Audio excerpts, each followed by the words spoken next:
রাতে করে রাখতেছি এই জন্য যাতে সকালে একটু সহজ হয়, না হয় সকালে খুব তাড়াতাড়ি তাড়াহুড়া হয়ে যায়। নামাজ পড়ে সকালে যদি শুই, উঠতে উঠতে একটু দেরি হয়ে যায়, তারপর আর পরোটা করা হয় না।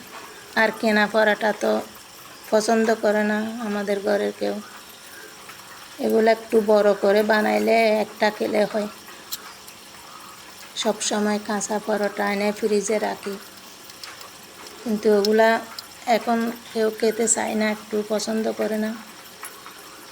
আমি সব সময় রাতে এরকম সকালের জন্য বানাই রাখি।